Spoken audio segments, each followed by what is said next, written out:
Well, time to talk to the Shadow Foreign Minister, Penny Wong. To take us there, here was the Ukrainian president a few days ago on the impact sanctions are having. This morning, we are defending our state alone as we did yesterday. The world's most powerful forces are watching from afar. Did yesterday's sanctions convince Russia? We see in our sky and hear on our earth that this is not enough. Foreign troops are still trying to become more active in our territory. Penny Wong, welcome to the program. Good to be with you. The sanctions haven't stopped the horror we're witnessing in Ukraine. Can you understand why President Zelensky there feels the world is just watching from afar? I can understand as much as we all can from afar, not only his horror, but the horror of Ukrainians at what is happening in their homes, in their cities, in their towns. And can I just start by saying this? All Australians stand with the people of Ukraine, and Australians are united in our condemnation of Russia and Mr Putin's unprovoked, unjustified act of aggression, an act which we are seeing played out on our screens, where we see the attacks on civilians, on people's homes, towns and cities. But as you said at the start, David, this is not just an attack on Ukraine, it is that in all of its horror. But it is an attack on the international system and on the principles which have kept humanity largely safe and peaceful since the end of World War II. If it is that, an attack on the international system, and I note you've also called this a grave moment for humanity, should there be some greater effort to help defend Ukraine? There are no easy decisions for world leaders, for the leaders of any nation, when confronted with what is really, in this post-war period, an almost unprecedented act of aggression. You know, the invasion of another country without justification, the attack on sovereignty and independence that Mr Putin has engaged in. What we do need to see is the strongest possible sanctions, and I've said this week the government should ensure Australia has the most comprehensive, the weightiest sanctions we can, and we should do so in conjunction with our partners and allies around the world, all states who believe and recognise the importance of the world order, the rules that have been in place since the end of World War II. What about Australia's contribution here? We're providing non-lethal military support. Others are now providing weapons and missiles, anti-tank weapons. Is Australia doing enough on that front? I hope we will see a continued ratcheting up of sanctions. We do need to ensure that the cost of Mr Putin's actions bite on him, those around him, and on Russia and the Russian economy. And that will take coordination, that will take resolve, people continuing to hold the course. I welcome the decision that I think you reported just earlier, that it looks like the Europeans have agreed to exclude Russia from SWIFT. That will bite, and that is a good thing. And Australia is now also, it's been confirmed this morning, going to sanction Vladimir Putin directly. You welcome that? We do. I wondered why that work hadn't been done ahead of time when Senator Payne said that she was looking for advice from that, but I welcome the fact the government has moved on that in conjunction with allies and partners. Should we go further though? Trade, we don't have a huge amount of trade with Russia, so we probably don't have that much to lose. Should we ban all trade with Russia? I've said we will give bipartisan support to the most comprehensive and heaviest sanctions that Australia can and should take. And so I extend that invitation to the government again. Obviously, the government has to make decisions about what we can and should do and how that is coordinated with the rest of the international community, because the most important thing is that there is a coherent response from the international community that continues to impose costs on Mr Putin and Russia for these unprovoked and unjustified acts of aggression. So is what you're saying that if the government went further and banned all trade with Russia, Labor would be willing to support that? If the government can demonstrate that that is where we need to go, if the government can demonstrate that Australia's sanctions should head to that point, we are here to provide bipartisan support. I think the unity of the parties and of the Australian people to push back against Russian aggression does matter. But ultimately, these are the decisions the government's got to make judgments about, and I hope they will make sound judgments about that. What about kicking out the Russian ambassador? I know the Labor opposition in the UK are now saying that's what should happen there. Yes, look, I raised that in the statement with Anthony Albanese earlier this week, that's something the government could consider. I note that Senator Payne has said the government's made a decision at this stage not to do so because they want to maintain the lines of communication, and I understand that. And if that is the case, I hope we are using that line of communication to continue to express our view about Russia's behaviour. That no historical narrative justifies what we are seeing, including, as you have said, the attacks on civilians that the world is seeing. But these are difficult decisions. They are standing difficult that line of communication. Has it reached the point, do you think, where the ambassador should be expelled? Look, I'm not going to look to find difference here, David. Okay. This is a moment where I think, as Anthony Albanese said yesterday, we want to come together, be united as a country, because our national security should be about politics. It's a national asset.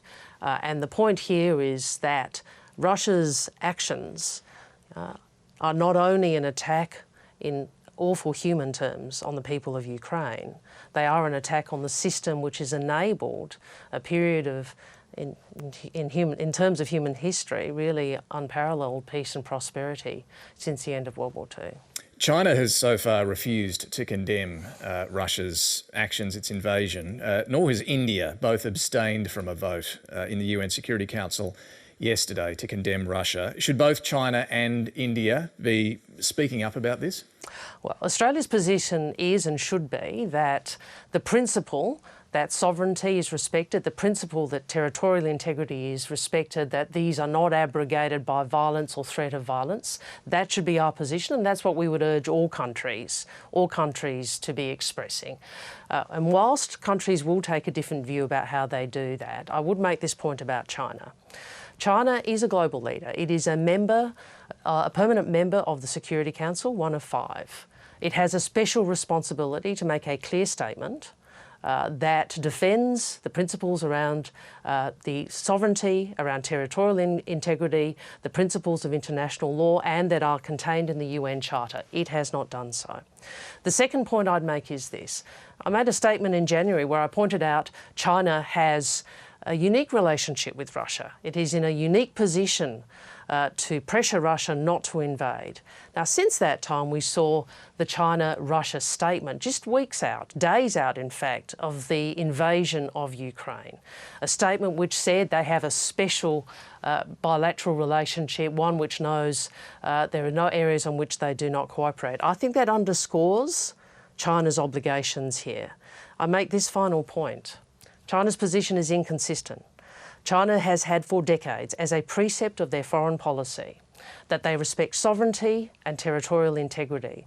The position that they are currently articulating in relation to Ukraine is inconsistent with China's stated foreign policy position over decades. What about India, though? India is a member of the Quad. Do we want to be Quad partners with a country that won't stand up for the very things you're talking about there, sovereignty, territorial integrity? Well, I understand from public reports that Prime Minister Modi has made India's position clear and has urged for Russia to discontinue or to withdraw from Ukraine and respect Ukraine's territorial integrity. And as I said, countries do make their own decisions about how they adhere to these principles. We think it's an important principle, and we will continue to say Australia should articulate our view and encourage all others to articulate their view that territorial integrity and sovereignty should be sacrosanct and certainly should not be the subject of an unjustified aggression such as we have seen. Do you think Russia's invasion of Ukraine will embolden China to seize Taiwan? Look, what I would say is this. No country should take from what is being seen now any justification or for the unilateral changing of a status quo position. It is the case, that what is occurring is relevant to our region, is relevant to the whole world. Where peace and security is threatened, it affects all of us everywhere. But I would reiterate that no country should take any comfort for what is occurring. And unilateral aggressive changes to the status quo can never be justified. This does sharpen the focus on the question, though. What should Australia do if China did try to seize Taiwan? You know I won't get into those hypotheticals. I would just simply say this.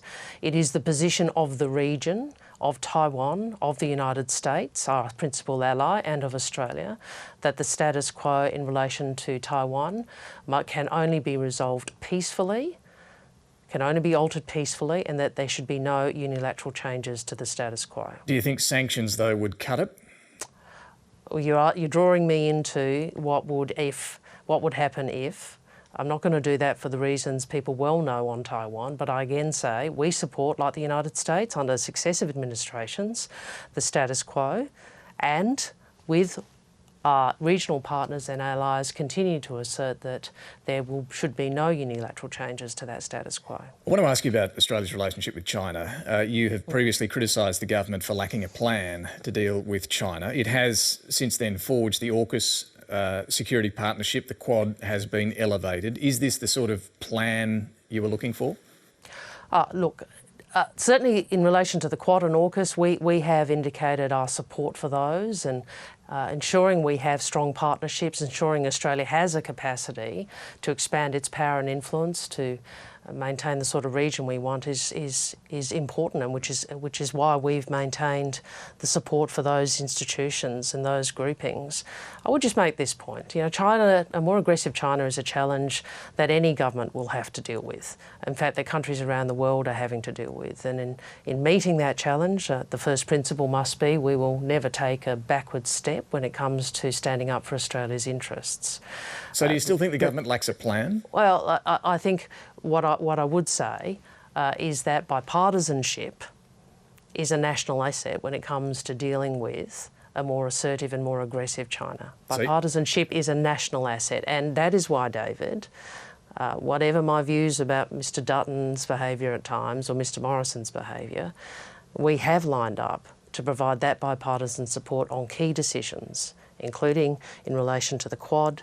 And we were pleased to meet with foreign ministers from those nations prior to the ministerial meeting. No, I appreciate that. We've backed the AUKUS. Okay. So what I would say is this bipartisanship is a national asset, and we should be safeguarding it. Okay, I hear that point, but again, just to the question, are you still critical of the government for not having a plan on China, or do you think they now do and you're happy with it?